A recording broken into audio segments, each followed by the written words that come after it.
quarter of a mile, turn left onto Great Southwest Road, A30.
Yes, it is.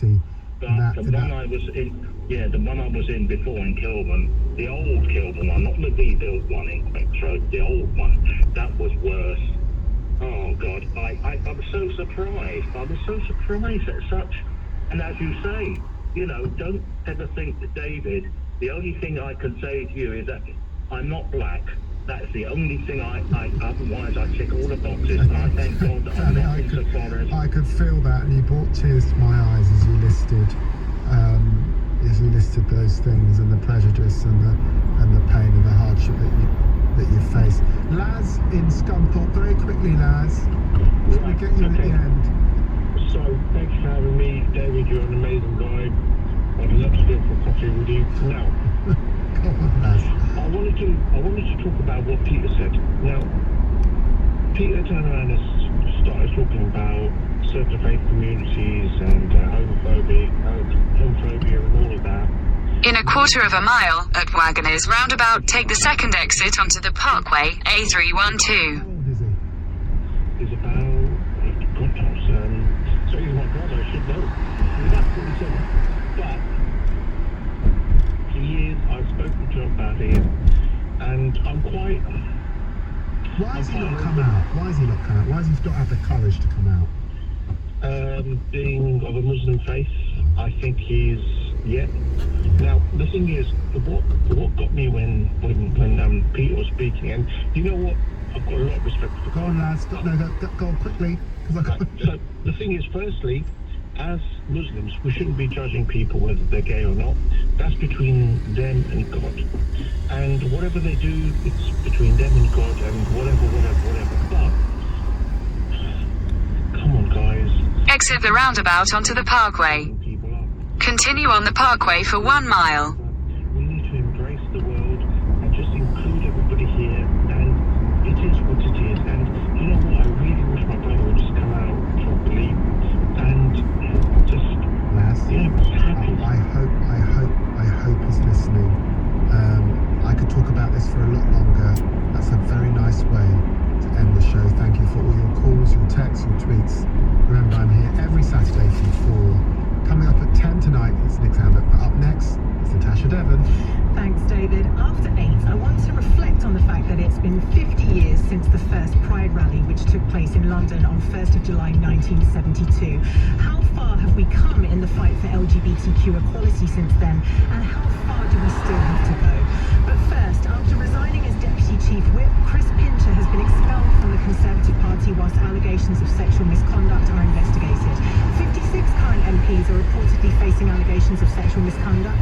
Assuming the majority of these will be men, that's about 1 in 8 male MPs. There's been breaking news with more allegations emerging during the past hour, and we'll be talking to the journalist who broke the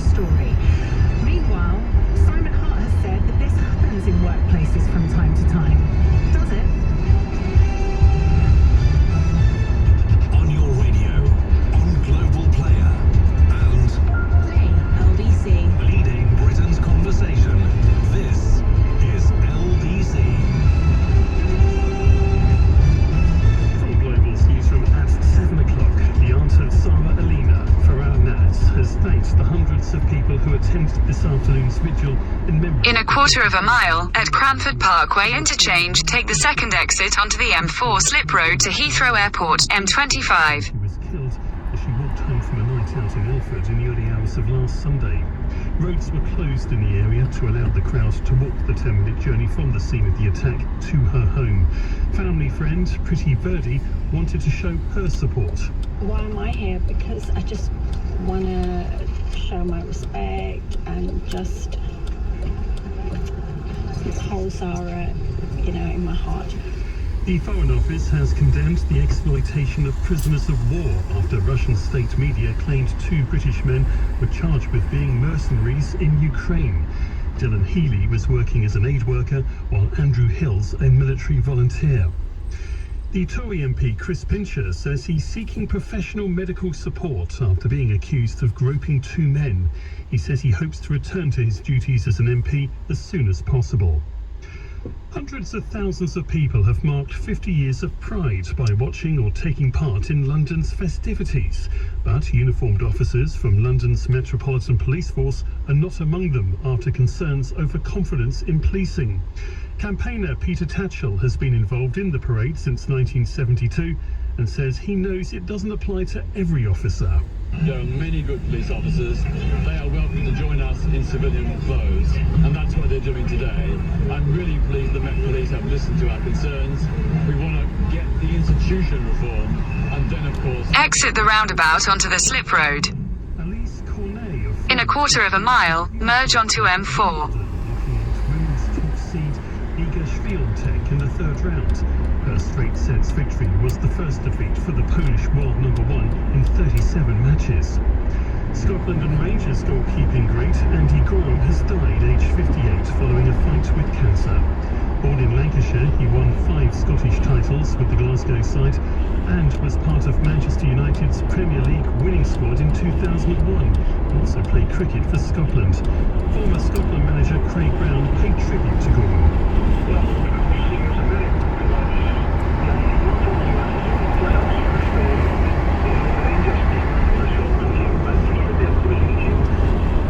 Weather, showers continuing in the northwest, a light shower in the southeast which will clear overnight, elsewhere turning dry with a low of 8. Sunshine and showers for most areas of the UK for Sunday. These should clear during late afternoon, but outbreaks of rain are expected to continue for the northwest with a high of 22. From Global's Newsom for ABC, I'm Simon Morgan. This is LBC, from Global, leading Britain's conversation with Natasha Devon.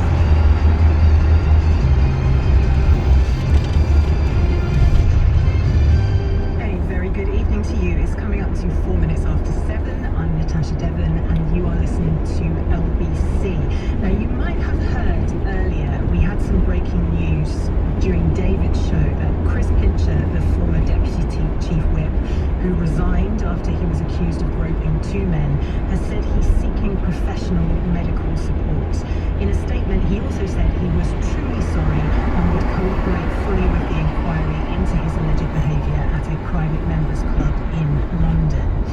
Since then, there has been more breaking news. An article appeared in The Independent with more allegations during the past hour, and we'll be speaking to the writer of that article in just a moment. But first, I want to pose my questions to you on this story for this hour. This isn't the first time that Chris Pincher has been alleged to have engaged in this type of behaviour. He was accused of luring a former Olympic rower back to his home before reappearing in a bathrobe, massaging his victim's neck and untucking his shirt whilst whispering "You'll go far" in the Conservative Party. He has apparently, reportedly, long been nicknamed Arse Pincher, which, and I appreciate that this is a much less heinous offence that Chris Pincher is accused of, but there are horrible echoes there, I think, of Sarah Everard's killer being called the rapist by his Met Police colleagues, insofar as this seemed like a very open secret, that lots of people around this individual were aware that this behaviour was going on, and for some reason, not only was nothing done to stop it, but after this alleged incident, Pincher was elevated to his position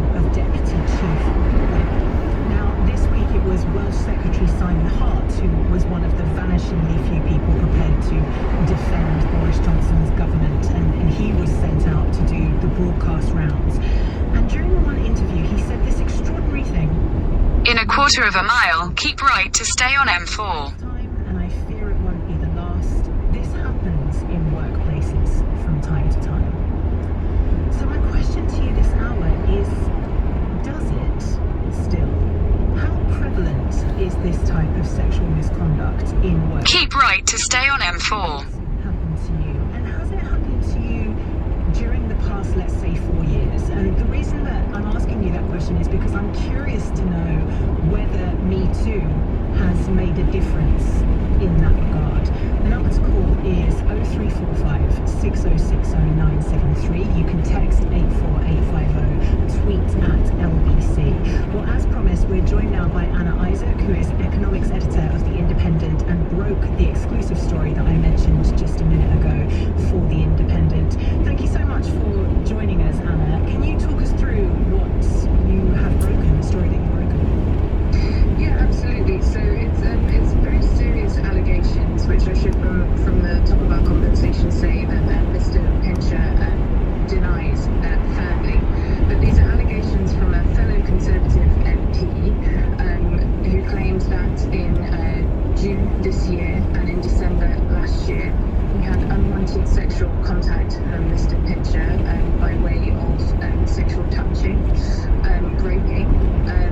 In June this year, he claims he was touched in his crotch by Mr. Pincher, and in December last year, he says that he was touched on his behind by Mr. Pincher, and this follows obviously an array of different allegations from a range of outlets describing other potentially unwanted sexual contact from Mr. Pincher.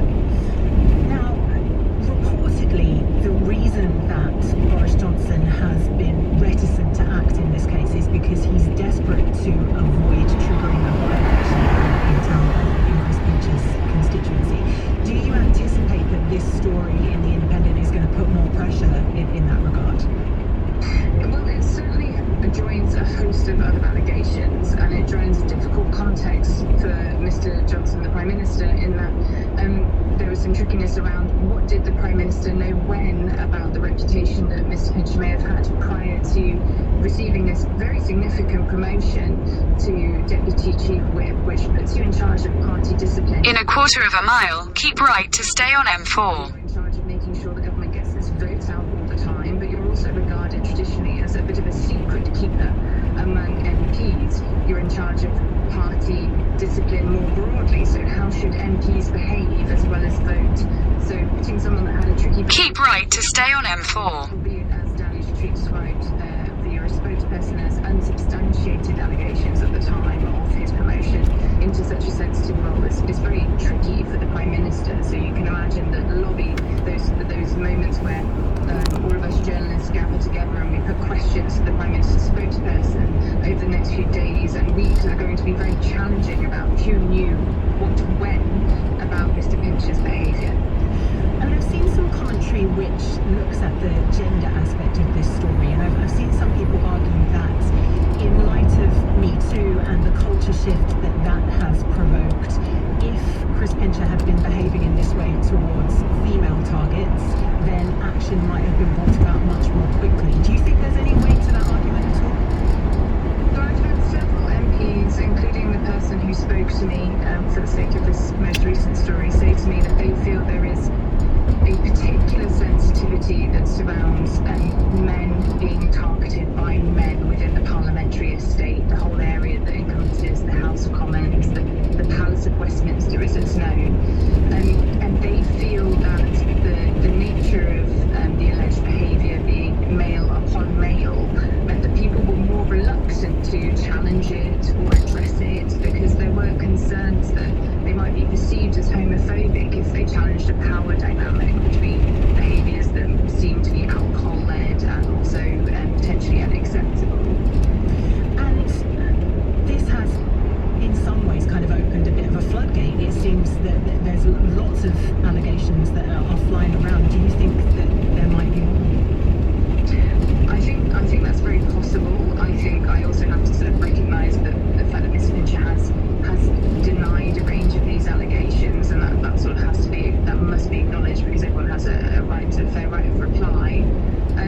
But what's interesting, I think one of the most striking things about every other thing that's emerged recently is politicos as to whether being able to confirm that her report about an MP that apparently had a minder that was following an MP around to make sure they didn't, drink too much and that no bad behaviour followed that drinking. Politico have confirmed that MP was Mr. Pincher, and I think that's very critical context to a lot of what we're hearing now. The locations, the nature of the behaviour described across a range of these allegations does seem to be coherent. In 2 miles, at junction 6, take the A355 exit to Slough Central. Some of the complaints now, but it certainly strikes me that we may see a range of behaviours and allegations coming out in the next few days. And turning our attention to the target in this particular instance, who has talked to you anonymously, what was your sense of how keen this person might be in the future to be identified? Do you think we'll ever find out who it was? I think on balance it's fairly unlikely we'll find out who it was. It's difficult, and I'm talking in general terms, not about this individual now, to say this.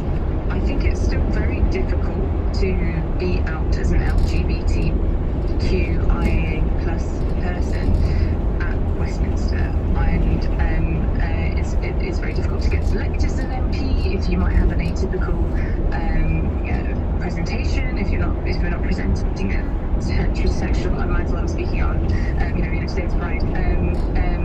It's not easy to be out in the first place as an MP, let alone to discuss anything like male-on-male sexual violence. And so I think for a variety of reasons, it's unlikely that this person will speak out on the record. What I would say is I went through a very rigorous process with my editors in terms of verifying this person's identity and being clear that they had some substance to what they were saying, because these are very serious allegations. But I think what we should consider is absolutely this question that you posed to me about how do we treat male-on-male sexual violence and the reporting of it around Westminster. This is a huge problem beyond any specific allegations against any specific individual.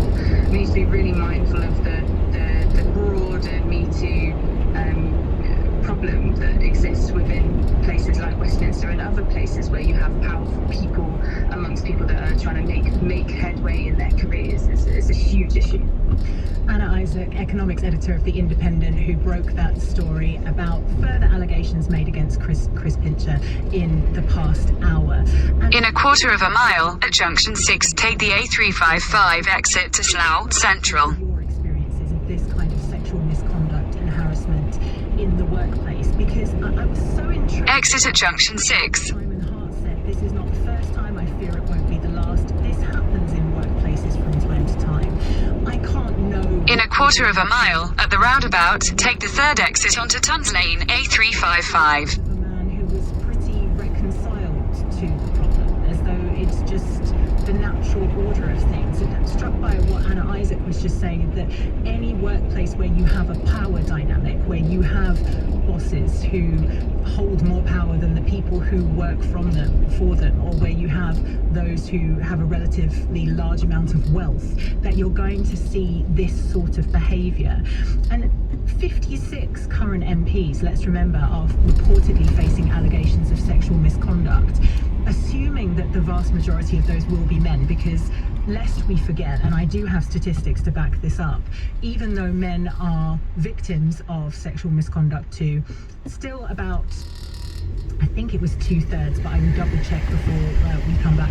It's about 2/3 of perpetrators are men. So assuming that the vast majority of those are men, that's 1 in 8 male. Exit the roundabout onto Tons Lane. Under investigation for sexual misconduct.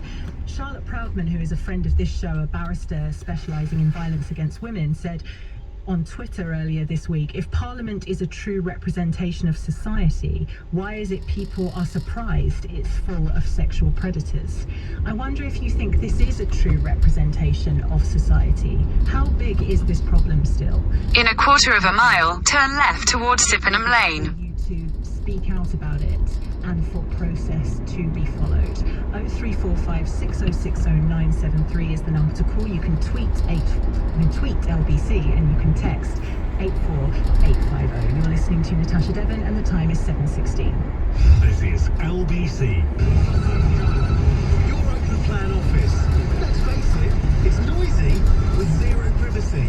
go. Speak to the glass office people. They'll transform your workspace with versatile glass partitions. There's minimal disruption. They can work at night. Turn left towards Sippenham Lane. No hidden costs. That's pretty handy when you're running a business. Use their online pricing tool to see how cost-effective it can be. The glass Continue for 1.5 miles. creating new spaces in places. First up in today's tour, a modern masterpiece, the new Italian stack from McDonald's. A carefully crafted burger made with 2 delicious beef patties, mozzarella, and a splash of rich tomato sauce. An edible work of art. And over here in the collection, the exquisite crispy chicken Italiano. A delectable crispy chicken breast paired beautifully with a basil pesto style sauce. Perfection.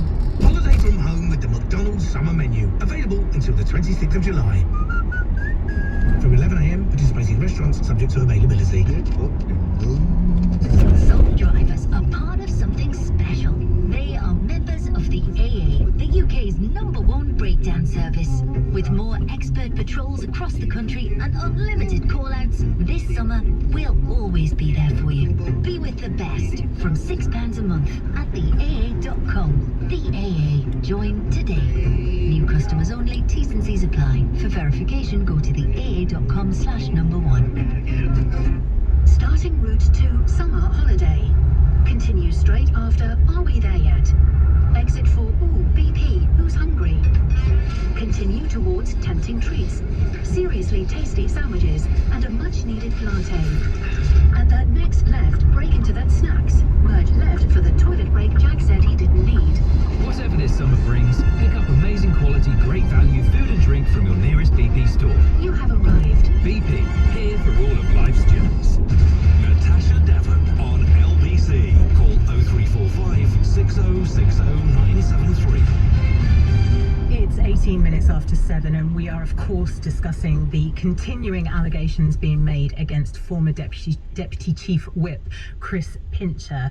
And I'm interested to know how this story intersects with your experiences of sexual misconduct or harassment in the workplace. In 2020, there was a survey done by the Government Equalities Office, and they found that nearly 3/4 of the UK population have experienced at least one form of sexual harassment in their lifetime.